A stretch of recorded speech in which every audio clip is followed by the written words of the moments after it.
बिस्मिल्लाहिर्रहमानिर्रहीम बिस्मिल्लाहिर्रहमानिर्रहीम। अस्सलाम वालेकुम प्यारे बच्चों, कैसे हैं आप सब?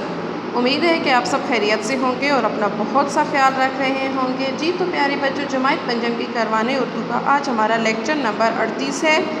तो आज के लेक्चर के लिए आप लोग अपनी करवाने उर्दू की किताब निकाल लें और साथ में अपनी उर्दू अलिफ की जो कापी है वो भी निकाल लें और सफ़ा नंबर 78 खोलें। सरगर्मी नंबर 1 के 4 सवाल जो हैं हमने कल किए थे, ठीक है। आज सबसे पहले उसके अगले 2 सवाल हम करेंगे, ठीक है, बुध का दिन, ठीक है। ये 2 सवाल सबसे पहले करेंगे कि फैज़ान की ईद के बाकी 2 दिन किस तरह गुजरे और फिर आपने इस कहानी से क्या सबक सीखा। सबसे पहले हम ये 2 सवाल जो है वो लिखेंगे, तो अपनी कापी है वो निकाल लें।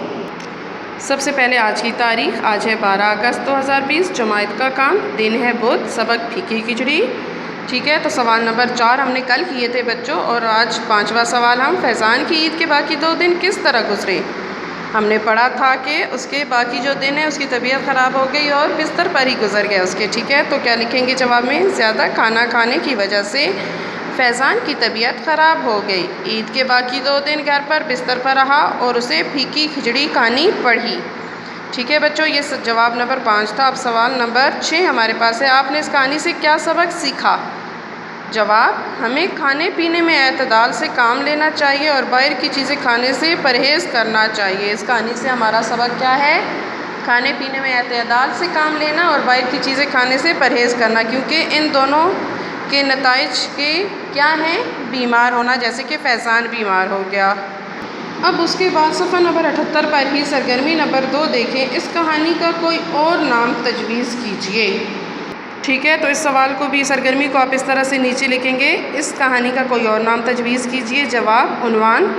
यहाँ पे हमें उन्वान जो दिया गया था किताब में वो था फीकी खिचड़ी, लेकिन इसका बेहतरीन नाम हो सकता था खाने पीने में एतदाल। तो हमने इस कहानी को कौन सा उन्वान दिया? खाने पीने में एतदाल।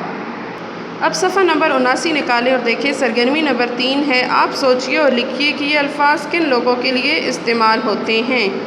पढ़ाकू, बातूनी, हसास, वहमी, झगड़ालू। ये हमारे पास 5 जो हैं अल्फाज दिए गए हैं और पूछा गया है कि ये जो अल्फाज हैं किन लोगों के लिए इस्तेमाल किए जाते हैं और ये सरगर्मी अल्फाज शनासी होती है। जैसे ये सफ़ा नंबर 78 पर देखें, इस कहानी में आपने लफ्ज़ पेटू पढ़ा जिसके मानी ज़्यादा खाने वाला।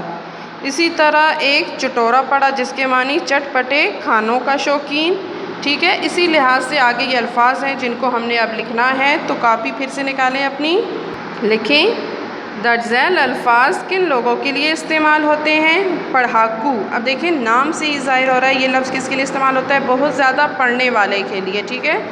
जो बहुत ज़्यादा पढ़ता हो, हर वक्त उसकी दिलचस्पी पढ़ाई में और किसी काम से उसकी कोई दिलचस्पी ना हो, तो उसको क्या कहेंगे? पढ़ाकू। बातूनी, बहुत ज़्यादा बातें करने वाले के लिए, जो बहुत ज़्यादा बातें करता हो, ठीक है, उन्हें क्या कहेंगे? बातूनी। हसास, फ़िक्र करने वाले के लिए, ठीक है, जो फ़िक्र करते हों।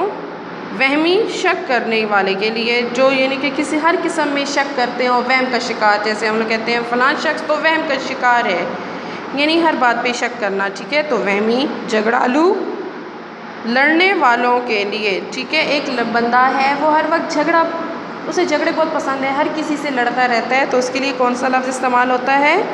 झगड़ालू। ये थे जो हमने इस्तेमाल किए कि ये नाम अल्फाज जो हैं किन लोगों के लिए इस्तेमाल होते हैं। ये हमारा आज का काम था जो हमने अपनी कापी के ऊपर किया।